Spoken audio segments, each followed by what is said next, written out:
Hello students, good evening. तो आज से हम स्टार्ट करने वाला है एक नया topic, that is thermochemistry. Thermodynamics भी पढ़ाया जाएगा, लेकिन इसके बाद इसी सीक्वेंस में। तो चलिए शुरू करते हैं थर्मोकेमिस्ट्री। आज बेसिक है लेक्चर, इंट्रोडक्शन, लेकिन साथ साथ में हर लेक्चर में मैं मेंस के क्वेश्चन जरूर कराऊंगा, जेई मेंस के, ठीक है। और जब हो जाएगा तो कंबाइन करके और भी क्वेश्चन करेंगे। तो देखते रहिए छोटे छोटे टॉपिक्स में, जैसे मेरा भाई यही पैटर्न रहा है, ठीक है। छोटी छोटी टॉपिक्स में हम लोग इसको सारे जो भी है टर्म्स कवर कर लेंगे। थर्मोकेमिस्ट्री के टॉपिक छोटा होगा भले से, लेकिन क्वेश्चंस ढंग के होंगे। आप देखिएगा मेरे बाकी लेक्चर्स भी। इन केस आप ऑर्गेनिक केमिस्ट्री देखना चाहते हैं, आइसोमेरिज्म देखना चाहते हैं, तो प्लेलिस्ट तैयार है, आप उसको देख सकते हैं, ठीक है। तो प्लीज़ ज़रूर आप देखें एक बार, और क्वेश्चंस देखें, क्वेश्चंस के लेवल देखें, आपको फ़ायदा हो रहा है कि नहीं। आप अगर क्वेश्चन अच्छी बुक से करते हैं तो आपको ज़रूर दिखेगा कि वो फ़ायदेमंद है लेक्चर। अगर कर रहे हैं तो मैंने हमेशा कहा है, ठीक है, अगर आप पढ़ रहे हैं तो आपको क्वेश्चंस ज़रूर, लेक्चर्स ये बेनिफिट आपको होंगे, बताइएगा ज़रूर आप लेक्चर देखने के बाद। तो चलिए शुरू करते हैं, देखते हैं थर्मोकेमिस्ट्री क्या है, क्या इसके वेरिएशंस हैं, किस किस टाइप के एनर्जी चेंजेस हम पढ़ने वाले हैं। शुरू करते हैं। तो थर्मोकेमिस्ट्री पहले बेसिक डिफिनीशन है क्या? It is branch of chemistry, it is branch of chemistry which deals with energy changes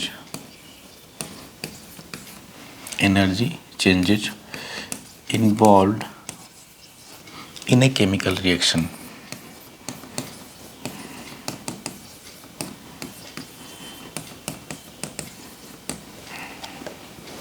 in a chemical reaction.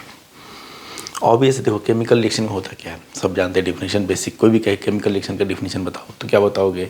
ऐसा प्रोसेस जिसमें पुराने बॉन्ड ब्रेक होते हैं, नए बॉन्ड फॉर्म होते हैं। पढ़ा है बेसिक, यही डिफिनीशन है केमिकल रिएक्शन का, कि जैसे ए से बी बना तो रिएक्टेंट के पुराने बॉन्ड फॉर्म ब्रेक होते हैं, नए प्रोडक्ट के बॉन्ड फॉर्म होते हैं। तो ऑब्वियसली इस प्रोसेस में कुछ एनर्जी के चेंजेज होंगे।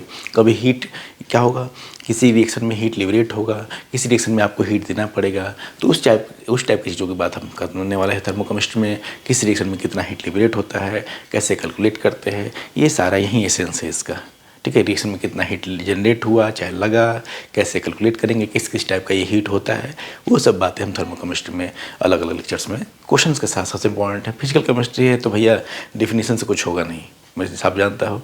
डिफिनीशन कोई पूछता नहीं, डिफिनीशन समझने के लिए होता है, लेकिन असली तो क्वेश्चन ही है, तो मैं जरूर कराऊंगा, ठीक है, हमेशा कराता हूँ मैं।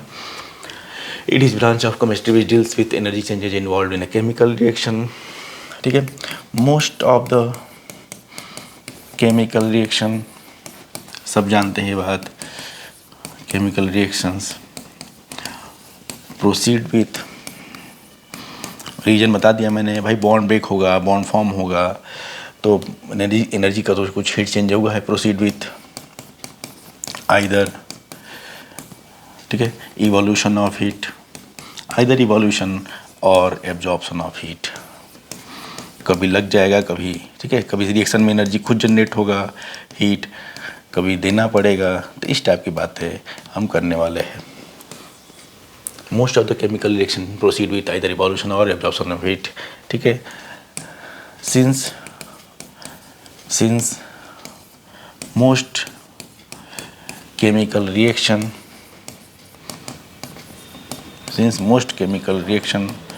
occur at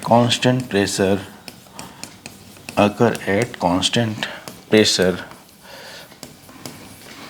the heat change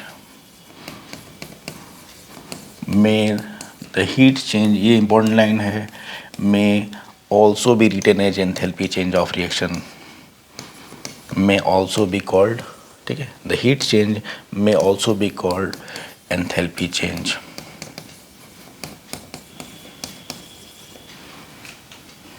delta H, ठीक है। बता दूं मैं फिर से, थर्मोडायनामिक्स इसकी बिल्कुल बात करेंगे, लेकिन फिलहाल के लिए ये लाइन इंपॉर्टेंट है, आपको नोट करना होगा जब तक हम थर्मोकेमिस्ट्री पढ़ रहे हैं, ठीक है। तो थर्मोकेमिस्ट्री जब तक पढ़ रहे हैं तो हीट को एंथैल्पी के हम बराबर ही समझेंगे। लेकिन दोनों अलग अलग चीज़ें हैं। डिस्क्लेमर बता दूं मैं, हीट और एंथैल्पी का आपस में कोई संबंध नहीं है। ये हाँ, इनको बराबर तब लिख सकते हैं, हीट और एंथैल्पी को बराबर एक वर्ड नहीं है प्लीज़, अलग अलग चीज़ें हैं। लेकिन वो हीट और एंथैल्पी को एक दूसरे के मतलब ठीक है अल्टरनेटिव का भी यूज कर सकते हैं। जब प्रेशर कांस्टेंट हो, ऐसा प्रोसेस जिसमें कांस्टेंट प्रेशर हो, तो वहाँ देखिए डेल्टा एच को क्यू के बराबर हम लिख सकते हैं। थर्मोडायनामिक्स में दिखेगा सब, ये कोई बहुत बड़ी बात नहीं है फिलहाल के लिए, बिल्कुल दिखेगा, कोई इन्फॉर्मेशन है नहीं। इन्फॉर्मेशन जब तक मैंने कहा जब तक रेफरेंस ना आया हो, तब तक जब तक उस चीज़ का रेफरेंस ना आया हो तब तक वो इन्फॉर्मेशन रहता है, बाद में कुछ नहीं होता ये। तो चलिए, तो जैसे कुछ रिएक्शन हुआ, कुछ उसमें हीट लगा, 40 जूल हीट लगा, तो हम बोल देंगे इस रिएक्शन में एंथैल्पी चेंज 40 हुआ। क्यू और डेल्टा एच हीट और एंथैल्पी को हम इस पूरे चैप्टर में हम ठीक अल्टरनेटिवली यूज करेंगे, जो मन करे वो यूज करेंगे। जब तक प्रेशर कांस्टेंट है तब एंथैल्पी और हीट क्या है, बराबर है। जैसे अब इनको अल्टरनेट कोई भी यूज करेंगे इसमें से। अब लिखो, नेक्स्ट डिफिनेशन है thermochemical equation. Thermochemical equation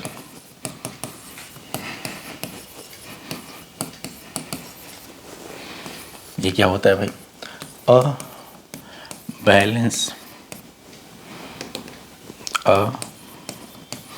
balanced chemical reaction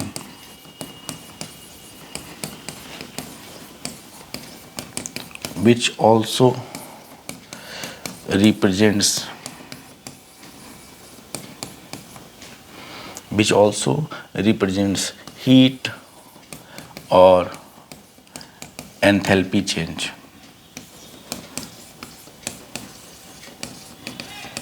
is called thermochemical equation.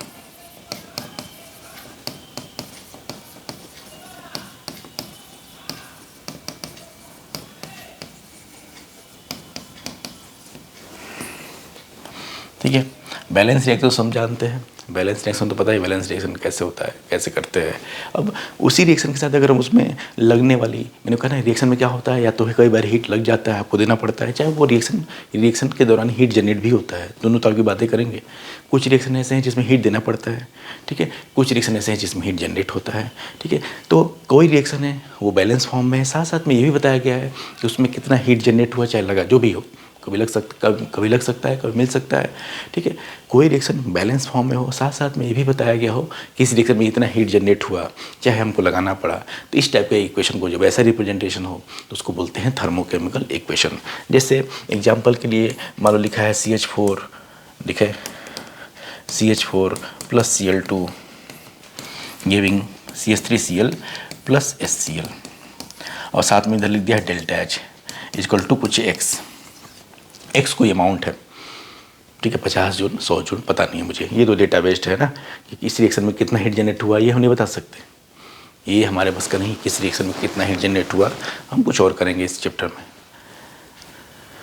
तो हम ठीक है, मान लो पता है CH4 प्लस Cl2 इस रिएक्शन में मीथेन का क्लोरीनेशन है, 500 जूल हीट जनरेट होता है, चाहे लगता है जो भी हो, तो उसको हमने एक्स से रिप्रेजेंट कर दिया। तो यही थर्मोकेमिकल इक्वेशन है।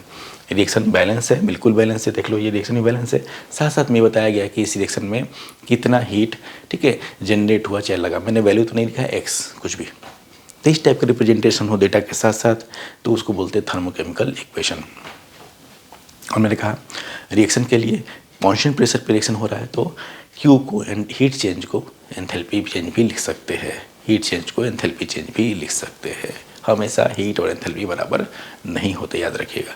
हीट और एंथैल्पी 2 डिफरेंट टर्म्स हैं, आपस में लेने देना है नहीं कोई। हाँ, प्रेशर कांस्टेंट है तो अब लेने देना है। ये समझाएगा कौन? थर्मोडायनेमिक्स आपको ये समझा देगा।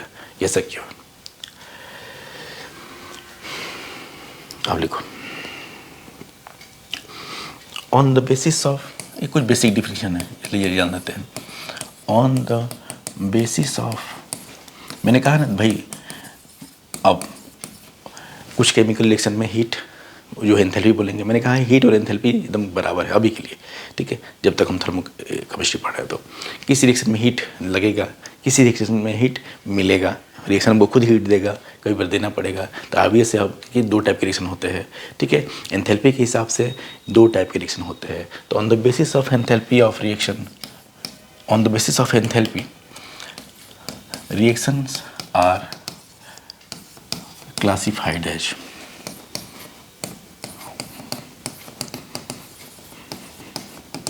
दो टाइप का डिफिनीशन है ऑब्वियस है भाई, कभी लगेगा हीट, कभी मिलेगा खुद।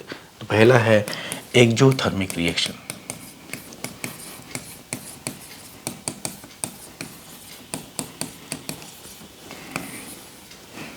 reaction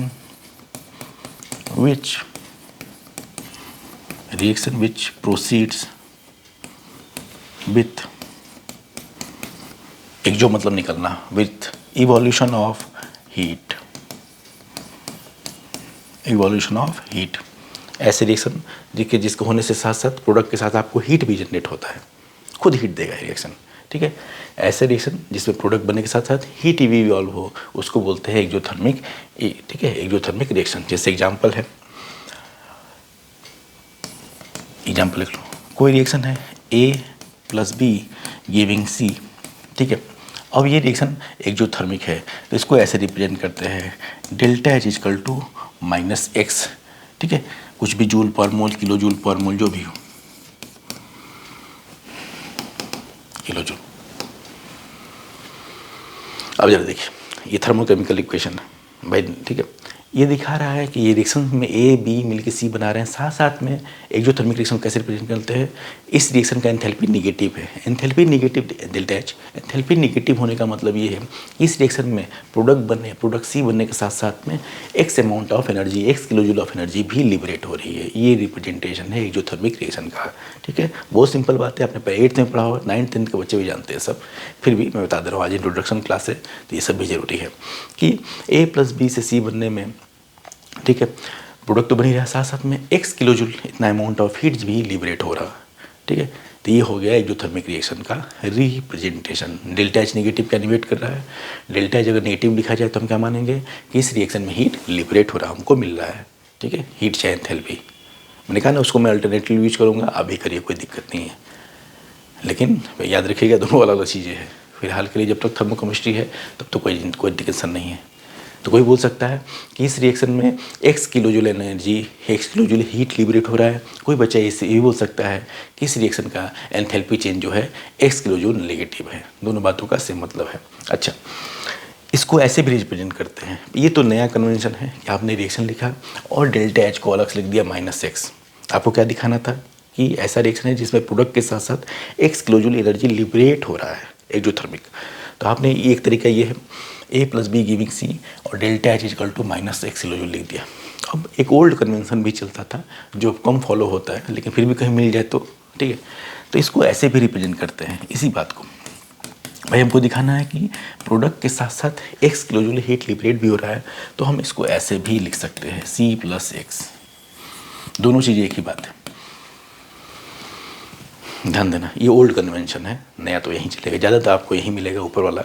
लेकिन हम देखो दोनों चीज़ें ध्यान देना, क्या ऐसा कहीं भी लिखा हो तो हम क्या पढ़ेंगे, दोनों में से कुछ भी लिखा हो कि A + B से C बन रहा है, साथ साथ में x किलो जूल एनर्जी, ठीक है, हीट लिबरेट हो रहा है, ठीक है। चाहे ऐसे लिख देगा प्रोडक्ट के साथ प्लस करके, चाहे अलग से लिखना हो तो ΔH = लिखा गया। दोनों कन्वेंशन ध्यान में रखना है, ठीक है। कब क्या पूछ दे पता नहीं। ये ओल्ड कन्वेंशन कहलाता है जो ब्रैकेट में किया है, ठीक है, सर्कल में, ज़्यादा आपको यही मिलेगा।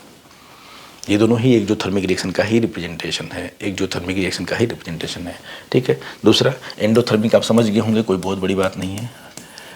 एंडोथर्मिक इसी का just opposite, endothermic reaction, reaction which proceeds with, ठीक है, कंजम्पशन ऑफ हीट चाहे absorption of heat.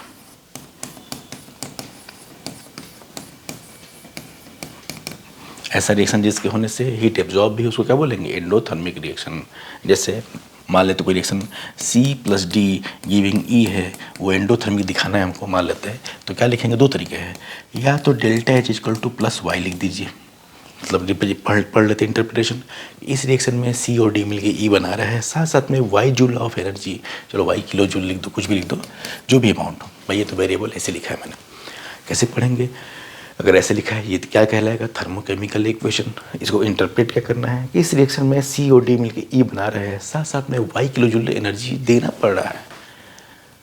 Y kilo joule energy हमको एंथैल्पी क्या देना पड़ रहा है, उधर तो मिल रहा था, ठीक है, साथ साथ में हमको क्या Y kilo joule of heat देना पड़ रहा है। तो इसको ऐसे लिख सकते हैं, चाहे हम इसको ऐसे भी लिख सकते हैं जो ओल्ड कन्वेंशन था, ठीक है। ज़्यादा हमको तो यहीं ज़्यादा मिलेगा, मैं बता दे रहा हूँ आपको पूरे चैप्टर में, ई माइनस एक्स, या अब एक ही बात है C plus D plus X giving E. अरे एक ही टर्म है ना यार, कुछ भी कर। तो प्लीज़ ऐसे सब इंटरप्रिटेशन पढ़ना आना चाहिए आपको, कि लिखा है तो उसका मतलब क्या निकालेंगे, ये जरूरी है, लिखो चाहे ना लिखो, ठीक है। इसमें से तीनों में से कुछ भी लिखा हो तो हम यही पढ़ेंगे कि सी और डी मिलकर ई बना रहे हैं, साथ साथ में हमको देना पड़ रहा है ना, बाहर से देना पड़ रहा है, Y kilo joule of energy देना पड़ रहा है, इसमें एंडोथर्मिक है। तो वहीं रिएक्शन में मिल भी सकता है हीट, देना भी पड़ सकता है, मिल गया तो एक्जोथर्मिक, देना पड़ा तो एंडोथर्मिक। तो प्लीज़ दोनों का रिप्रेजेंटेशन ध्यान में रखिएगा। ये दिख रहा है ना कि रिएक्टेंट सी और डी साथ साथ में आप एक्स अमाउंट ऑफ हीट दे भी रहे हैं, sorry Y amount, sorry Y लिखा है, गलती मत करना। सी और डी के साथ साथ आप वाई अमाउंट ऑफ हीट दे भी रहे हैं, तब जाके प्रोडक्ट बन रहा है, वही एंडोथर्मिक है। तो डेल्टा एच अगर अलग से लिखना है डेल्टा एच के फॉर्म में तो अलग से लिखते हैं प्लस करके, ना तो रिएक्टेंट प्रोडक्ट में लिख देता है। ये ओल्ड कन्वेंशन है और ये नया कन्वेंशन ये वाला है। चलिए आगे चलते हैं।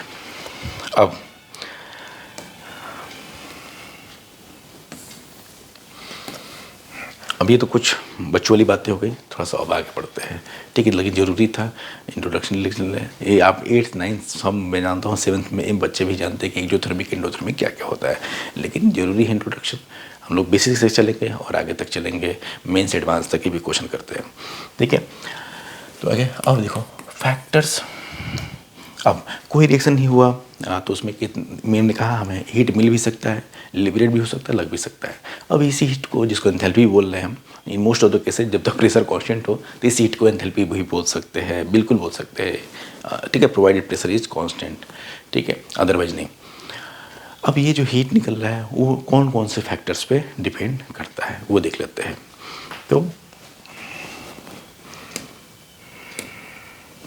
देखते हैं, मैंने कुछ डेटा लिख के रखा है समझाने के लिए, तो अब चलिए नोट करिए। फैक्टर्स अफेक्टिंग, डेटा याद नहीं करना है, ठीक है। कई लोग ये समझ नहीं पाते हैं कि नोट्स अलग होता है और उसमें पढ़ना कुछ और होता है, इसलिए गाइडेंस की जरूरत होती है, ठीक है। ये नहीं कि नोट्स में क्या पढ़ना भी पता होना चाहिए, नोट्स बहुत लिखवाया जाता है लेकिन सब नहीं, सब याद कर लोगे क्या? नोट्स तो पता हज़ारों पन्ने का आप लिखते हैं लेकिन आप एसेंस समझते हो उसका, ठीक है, ध्यान देना मैं बताऊँगा। Factors affecting enthalpy of reaction, ये जो डेल्टा एच लिख रहे थे, किसी रिएक्शन में कितना हीट लगा चाहे मिला, उसको कौन कौन से फैक्टर उसको अफेक्ट कर सकते हैं।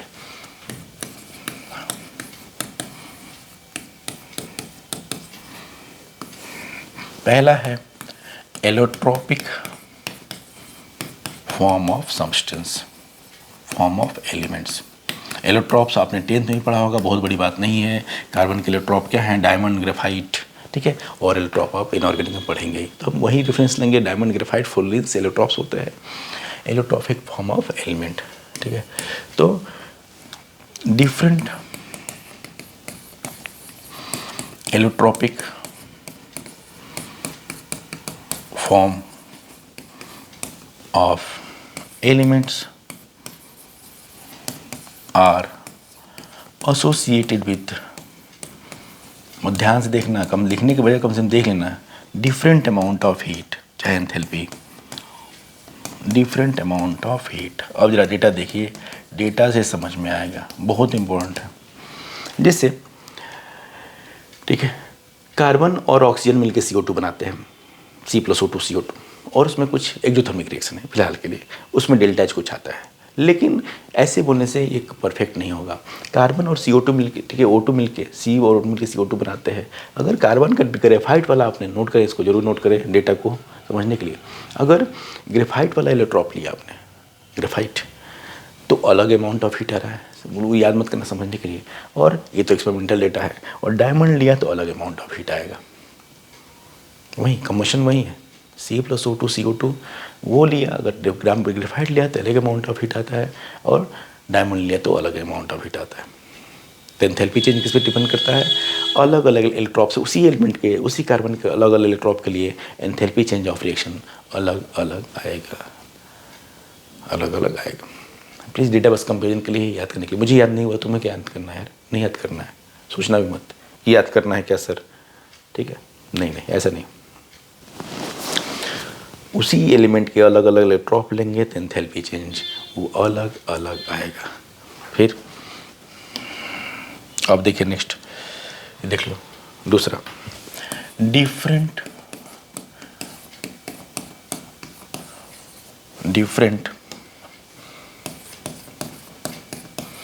Physical states of a substance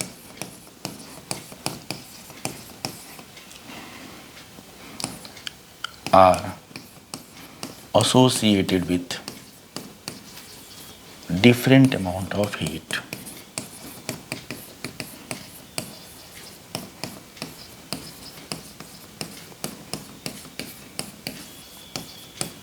ये देखो, फिजिकल स्टेट सब्सटेंस का बदलेगा तो एंथैल्पी चेंज भी बदल जाएगा। देखिए जरा ये reaction, different physical states are also different amount of, ये जरा देखो reaction, H2 plus half O2, H2 liquid form में बना, जरा चेक करिए, दोनों में H2 ही बनना है। जब लिक्विड फॉर्म में बन रहा है तो कितना एनर्जी, 286 जूल एनर्जी लिबरेट हो रहा है, किलो जूल। और वहीं H2 प्लस O2 जो गैसेस फॉर्म में बन रहा है, वहीं वाटर का डिफरेंट स्टेट भाई, सॉलिड लिक्विड गैस सब होता है अलग अलग टेम्परेचर पे, ठीक है? तो -242, तो सेम सब्सटेंस का वाटर का अलग अलग फिजिकल स्टेट है, तो एंथैल्पी चेंज भी अलग अलग आएगा। पहला क्या देखा, एलोट्रॉपिक फॉर्म्स अलग अलग होंगे तो एंथैल्पी चेंज आएगा अलग अलग, ठीक है? साथ साथ में, ठीक है, रिएक्टेंट चाहे प्रोडक्ट के स्टेट्स भी अलग अलग हो जाएंगे, फिजिकल स्टेट्स, तो भी एंथैल्पी चेंज उसी रिएक्शन का अलग अलग आता है। मतलब समझ रहे हो ये सब, कि आप ये नहीं बोल सकते कि H2 plus half O2 H2O का इतना ही ना आता है, आपको बताना पड़ेगा कि H2O आपका कौन सा वाला है, ठीक है? एंथैल्पी चेंज किसी के रिएक्शन थर्मोकेमिकल इक्वेशन लिखने के लिए बताया जा रहा है। आप ये नहीं बोल सकते कि C+O2 CO2 बनने में इतना एंथैल्पी आता है, आपको बताना पड़ेगा बंदे को, ठीक है? बिल्कुल ये स्टेटमेंट अधूरा हो जाएगा। आप नहीं बोल सकते कि C+O2 CO2 माइनस इसमें 400 जूल एनर्जी लिबरेट होता है, बिल्कुल नहीं बोल सकते, अधूरा है ना क्वेश्चन। सोचो, ध्यान से सोचो कि C+O2 गिविंग CO2, आप बोलेंगे कि इस रिएक्शन में हमने पढ़ा है किताब में कि C+O2 CO2 बनने में 400 जूल एनर्जी लिबरेट होता है, ये अधूरा स्टेटमेंट है। बताना पड़ेगा कि कौन सा सी, ये थर्मोकेमिकल इक्वेशन आप जो बोल रहे हो वो अधूरा है, आपको बताना पड़ेगा सी कौन सा, तुम बोलेंगे ग्रेफाइट या डायमंड, जो बोलना हो बोलेंगे, ठीक है? फिर से आप ये नहीं बोल सकते कि H2 प्लस O2 वाटर बनने में इतना एनर्जी लिबरेट होता है, आपको बताना पड़ेगा वाटर कौन से स्टेट में, ठीक है? तब जाके वो बात पूरी होगी आपकी, ठीक है? क्योंकि वाटर बोलोगे तो कोई भी, ये देखो अलग अलग देखा, जब भी थर्मोकेमिकल इक्वेशन लिखते हैं, इसलिए ये बताया जा रहा है कि थर्मोकेमिकल इक्वेशन में क्या क्या इन्फॉर्मेशन आपको देना चाहिए। शुरुआत में बोला था ना, थर्मोकेमिकल इक्वेशन में आपको इलेक्ट्रॉप है तो उसका इलेक्ट्रॉपिक स्टेट बताना पड़ेगा, डायमंड है, ग्रेफाइट है, कोई सब्सटेंस बना तो कौन से स्टेट बना है, लिक्विड है कि सॉलिड गैस है, वो भी बताना पड़ेगा, तब जाके इक्वेशन का इन्फॉर्मेशन कंप्लीट माना जाएगा। तुम सोचो जरा, क्या बोल सकते हैं कि H2 प्लस O2 से H2O बनता है, इतना एनर्जी जनरेट होता है, अधूरा नहीं है, बच्चा कन्फ्यूज नहीं होता है जाएगा कि कौन सा सर लिक्विड की गैस, बताना पड़ेगा ना, ठीक है? तो इन फैक्टर्स पे एंथैल्पी चेंज डिपेंड करता है। तो एंथैल्पी किसी रिएक्शन को कंप्लीट देखने के लिए अभी तक हमने दो बातों को देखा कि इलेक्ट्रॉप है तो उसका स्टेट बताना पड़ेगा, कौन सा इलेक्ट्रॉप, कोई सब्सटेंस है तो उसका भी स्टेट बताना पड़ेगा कि हाँ इसी स्टेट में बना है वो सब्सटेंस, तब जाके हमारी बात कंप्लीट होगी। और देखते हैं, ठीक है? रिएक्शन बस कंपेरिजन के लिए याद नहीं करना है डेटा यार, याद मुझे नहीं याद है भाई, मैंने लिखा है बुक से, झूठ के बोलना, मुझे नहीं याद है, बस क्यों लिखा गया है कंपेयर करने के लिए कि देखिए अलग अलग आ रहा है। अब जरा देखो एंथैल्पी चेंज, नेक्स्ट लिख लो थर्ड फैक्टर, ध्यान से समझना है, फिजिकल केमिस्ट्री में रटना थोड़ा नहीं होता, पढ़ने के लिए सब ये कोई पूछेगा नहीं तुमसे कि लिखो ये सब, है ना? असली तो सवाल है, लेकिन सवाल के लिए चीज़ों का इंटरप्रिटेशन क्लियर होना चाहिए, तो आप फंस जाएंगे, एक एक लाइन एक एक वर्ड क्लियर होना चाहिए, ठीक है? इसलिए जो भी कोई दिक्कत हो जरूर कमेंट बॉक्स में लिखना कि सर मैं आपकी ये बात पहले नहीं पढ़ी, बिल्कुल कोई सवाल, कोई इसमें स्टेटमेंट पूछेगा तुमसे, तुम भी जानते हो, तुम भी इसलिए नीट हो जाए, IIT हो, कुछ भी हो, लेकिन उस आपने इंटरप्रिटेशन क्या निकाला, ये इंपॉर्टेंट है फिजिकल केमिस्ट्री में। क्या आप समझते हैं एंथैल्पी के बारे में, ठीक है, उसको कैसे कैसे कोरिलेट करते हैं, वो सवाल में भी काम आएगा, किसी भी क्वेश्चन में काम आएगा, कोई लिखने को नहीं पूछेगा, ठीक है। तो ध्यान से, enthalpy change of A reaction also depends on temperature. Fix नहीं है भाई, also depends on temperature. Note करें, टेम्परेचर के साथ साथ वेरी कर जाएगा।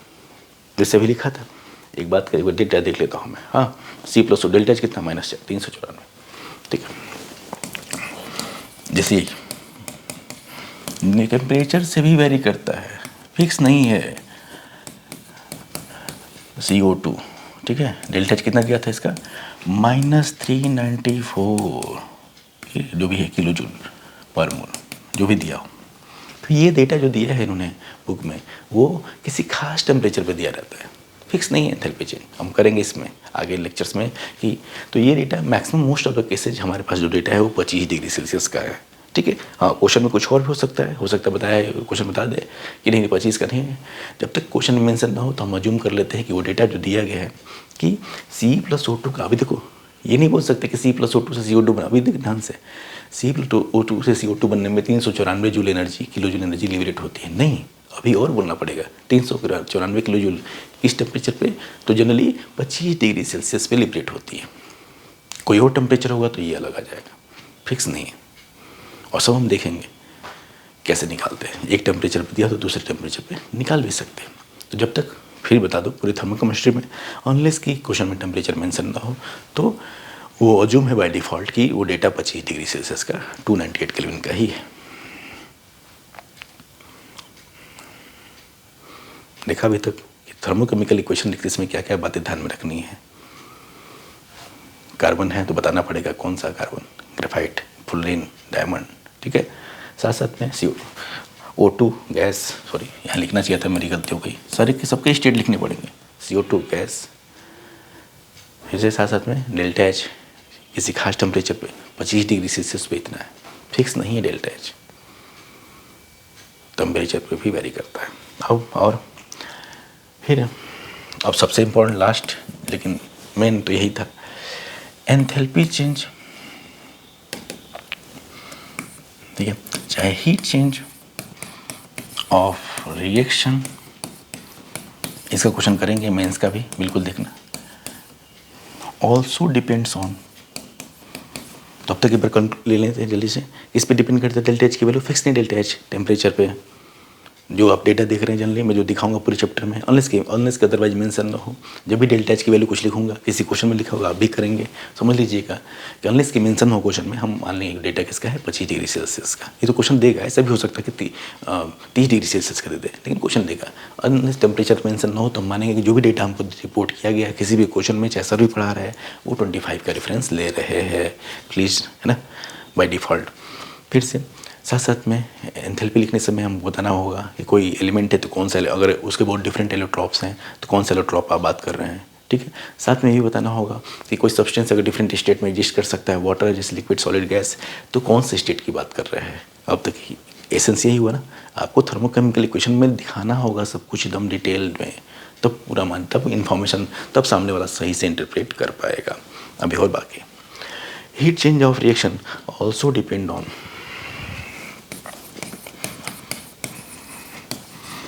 whether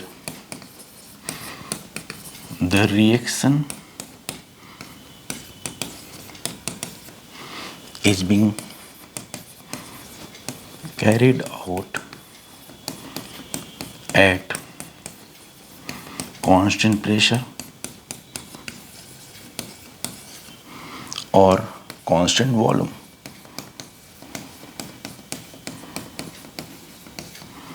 ठीक है, मतलब कोई रिएक्शन को, किसी केमिकल रिएक्शन को कांस्टेंट प्रेशर पर करें, ठीक है, कराएंगे तो अलग हीट चेंज आएगा, अलग हीट आएगा, ठीक है, मतलब प्लस माइनस जो भी हो, कंज्यूम हो चाहे लिबरेट हो, और उसी रिएक्शन को सेम रिएक्शन को आप कांस्टेंट प्रेशर पर कराएंगे तो हीट की वैल्यू अलग आएगी, ठीक है।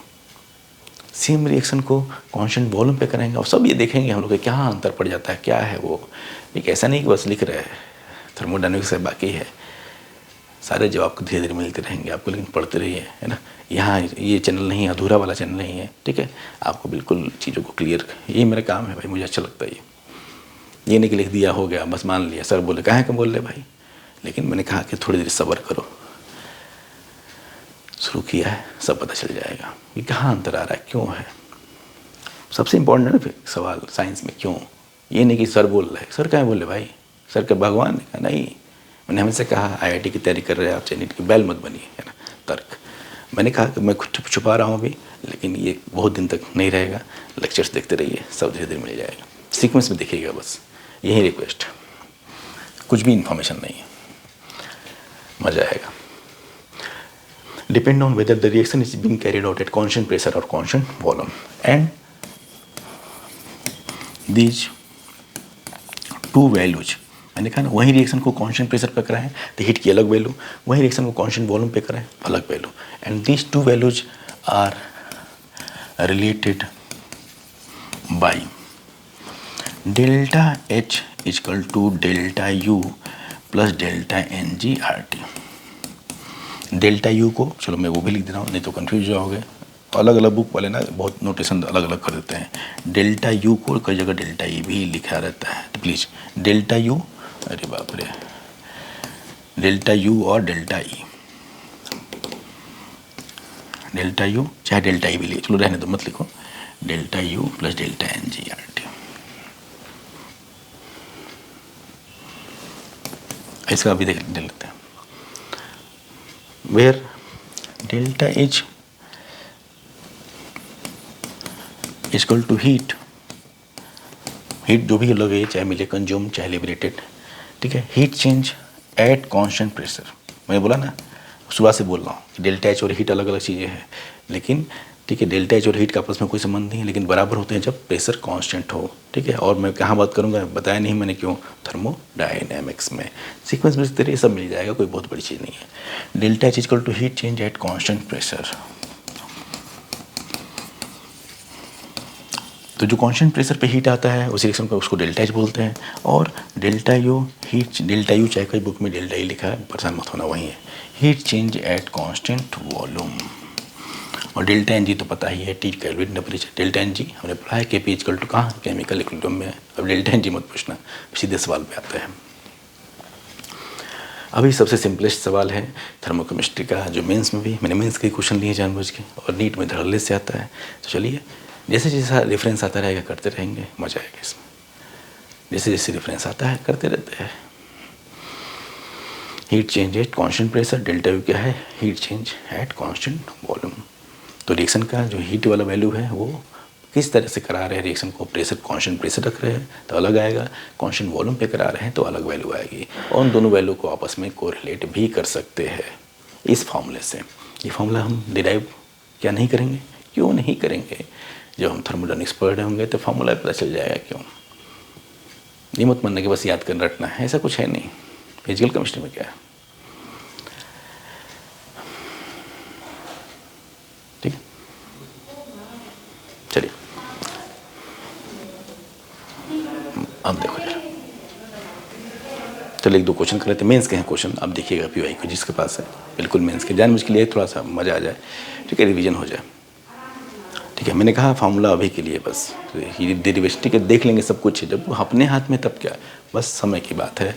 अब देखते रहिए यार, ठीक है, अधूरा कुछ छोड़ता नहीं हूँ मैं। तब तक के लिए मैं सॉरी बोल सकता हूँ कि सर आप डायरेक्ट लिख दे डेरिवेशन कहाँ है कैसे आया, तो मैं बस ठीक है क्षमा मांग सकता हूँ, लेकिन मुझे पढ़ाना है, मुझे पता है कि ये delta H equal to delta U plus delta NG/RT कहाँ से लिख रहे हैं, उसका रेफरेंस क्या है, कुछ तो होगा, है बिल्कुल है, ठीक है। फिलहाल find difference between delta H and delta U for the following reaction. इस रिएक्शन का डेल्टा एच और डेल्टा यू में डिफरेंस क्या होगा, मेंस का क्वेश्चन है, सिंपल। तो डेल्टा एच इक्वल टू क्या था, फॉर्मूला फिर से लिखो, सबसे सिंपलेस्ट क्वेश्चन है, डेल्टा NG/RT, ठीक है। टी अगर नहीं दिया है, पूछ रहे हैं तो हम generally 298 kelvin 25 degree Celsius reference लेते हैं, लेकिन यहाँ पे तो क्वेश्चन NRT के टर्म में भी लिख सकते हैं। तो यहाँ से आ जाएगा delta H minus delta U equal to delta NG/RT, ठीक है। जब तक टेम्परेचर में मेंशन बता रहा हूँ, जरूरत पड़े तो 25 ले सकते हैं पूरे चैप्टर में, नहीं तो दिया रहेगा, परेशान होने की जरूरत नहीं किसी भी क्वेश्चन में। ठीक है, हो सकता कई बार मेंस में भी जरूरत पड़ जाए, आपको टेम्परेचर की जरूरत हो, इस थर्मोकेमिस्ट्री की बात करें और ना मेंशन हो, तो आप बाय डिफ़ॉल्ट 298 केल्विन ले सकते हैं। तो कितना डेल्टा एन जी की वैल्यू कितना हो गया, डेल्टा एन जी जानते हो, sum of stoichiometric coefficient of gaseous product 6, liquid नहीं गैसियस केवल, नहीं पता है तो के पी इक्वल टू के सी देखिएगा कहाँ, एक केमिकल इक्विलिब्रियम में, प्लीज बहुत किया इसलिए नहीं कर रहे। तो डेल्टा एन जी इसका कितना आएगा, गैसियस प्रोडक्ट 6, गैसियस रिएक्टेंट ये तो सब लिक्विड है, 15/2 कितना हो जाएगा, -3/2, -3/2। ठीक है, डेल्टा एन जी मेन है इसमें, तो यहाँ से आ गया delta H minus delta U equal to -3/2 R, अगर भाई 8.314 पता है ना, 8.314 टेम्परेचर, चलो 298 केल्विन। ठीक है, इसके बाद आप कर लेना, ये जूल में आ जाएगा यहाँ से, जूल पर मोल में। इसके बाद मैं नहीं करूँगा, मैं क्या करूँ, हो सकता है कई बार क्वेश्चन में ज़्यादातर आंसर ये आर टी के टर्म में देता है, -3/2 RT, नहीं तो कर लेंगे, कौन सी बहुत बड़ी चीज़ है।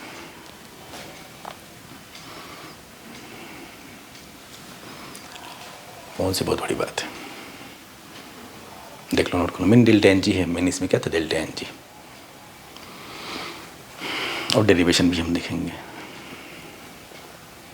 कुछ भी सर घबराना मत, कुछ भी चीज़ अधूरा नहीं छोड़ा जाएगा, ना अधूरा है, जो अपने कंट्रोल में है। हाँ, समय के मुताबिक अभी हम फोकस किस पे कर रहे हैं, थर्मोकेमिस्ट्री पे, रिलेटेड है ना यार, थर्मोकेमिस्ट्री रिलेटेड है। अब मेरा मन है कि क्या पहले क्या पढ़ाऊँ, क्योंकि ज़्यादातर जानते हो क्यों थर्मोकेमिस्ट्री शुरू किया, बता दूँ, केमिस्ट्री के नाम पे ज़्यादातर क्वेश्चन, थर्मो के नाम पे मैक्सिमम केमिस्ट्री में जो क्वेश्चन आते हैं वो थर्मोकेमिस्ट्री के आते हैं। अभी ये क्यों, डायनेमिक्स, क्योंकि फिजिक्स में भी है डायनेमिक्स, तो 50 जगह क्यों क्वेश्चन देगा। लेकिन क्या इसका मतलब ये कि मैं नहीं पढ़ाऊँगा, ठीक है, बिल्कुल पढ़ाऊँगा मैं। आप केमिस्ट्री में नहीं दिए ज़्यादातर क्वेश्चन थर्मोकेमिस्ट्री के, या तो डायनेमिक्स में सेकंड लॉ के ज़्यादा आते हैं, क्योंकि फर्स्ट लॉ का मैक्सिमम क्वेश्चन तो फिजिक्स में पूछ लेते हैं, तो 50 जगह क्यों पूछेगा। लेकिन हम लोग तो करेंगे सब। एक और क्वेश्चन देख लें, थोड़ा डेटा बच, इस रिएक्शन का, ये रिएक्शन दिया हुआ है, इसका एंथैल्पी हीट ऑफ कंबशन जो है कांस्टेंट प्रेशर पे -327 है, कांस्टेंट प्रेशर पे, मतलब डेल्टा एच। तो कांस्टेंट वॉल्यूम पे बताइए, देखो delta H equal to delta U plus delta N G R T, ये कितना हो गया, -327, और ये डेल्टा यू निकालना है, डेल्टा एन जी निकाल लो, डेल्टा एन जी 2 - 3 देख लो जरा, बाकी सब लिक्विड है, 2 - 3, डेल्टा एन जी कितना होगा, -1 आर की वैल्यू 2 लिखा हुआ है, लेना है। अच्छा 2 नहीं, किलो कैलोरी है यार, ये 2 कैलोरी है तो किस में लेंगे हम, किलो कैलोरी में 2/1000 यूनिट का ध्यान देना है, इनटू टेम्परेचर नहीं मेंशन है, नहीं मेंशन है, देखो क्वेश्चन में मेंस का क्वेश्चन है, नहीं दिया था, तो मुझे क्या टेंशन है, जब तक दिक्कत हो 298, जब भी फंसे 298, कोई टेंशन नहीं है भाई, मैंने तो बताना पड़ेगा उनको, कोई दिक्कत नहीं, मेंस का क्वेश्चन है, बता दे रहा हूँ मैं, ये नहीं कि डेटा मैंने अपने मन से सीखा है, तो परेशान होने की जरूरत नहीं है, ठीक है। इसके बाद मैं नहीं करूँगा, ठीक है, सॉरी, अब इसके बाद अब नहीं कर पाते हैं तो शायद इससे दुखद कुछ नहीं हो सकता। यहाँ से डेल्टा यू जो भी है आप कर लीजिएगा, किलो कैलोरी में आ जाएगा, देखो यहाँ 2/1000 की है ना, किलो कैलोरी में चेंज करने के लिए। तो ये था कुछ इंट्रोडक्टरी लेक्चर आज, ठीक है, आई होप कि समझ में आएगा, कोई बात अधूरी ना रह जाए, शुरुआत में मिस हो जाएगा तो फिर बाद में तो पल्ले नहीं पड़ेगा आपके, ठीक है। तो नेक्स्ट लेक्चर मिलते हैं, देखते हैं कुछ और बातें, हेस लॉ क्या है, कुछ और लॉ है, कुछ क्वेश्चंस, और बाकी डिफरेंट टाइप के हीट और enthalpy of formation, enthalpy of combustion, heat of neutralization, बहुत सारा है, हर टॉपिक पढ़ेंगे, लेकिन साथ साथ में 3-4 क्वेश्चन भी जरूर करेंगे छोटे छोटे पार्ट्स में, क्योंकि ठीक है, ये नहीं कि बस डिफिनीशन आता है, डिफिनीशन बहुत लोगों को आता है, क्वेश्चन कितने लोगों का आता है ये ज़्यादा इंपॉर्टेंट है। डिफिनीशन बहुत बड़ी बात नहीं है कि कहीं किसी बुक मिल जाएगा, लेकिन आप उसके बारे में कैसे सोचते हैं, किस तरह क्वेश्चन में अप्लाई करते हैं, वो ज़्यादा इंपॉर्टेंट है कि आपने डिफिनीशन बस पढ़ लिया है, ठीक है। तो वो मैं नहीं कराऊंगा, क्वेश्चन जरूर करेंगे साथ साथ में। तो चलिए मिलते हैं नेक्स्ट लेक्चर में, तब तक के लिए नोट करिए, अच्छा लगे तो ज़रूर बताइएगा, कोई बात ना समझ पाए तो भी कमेंट बॉक्स में ज़रूर लिखिएगा, ठीक है, ताकि मेहनत सही डायरेक्शन में हो। Thank you.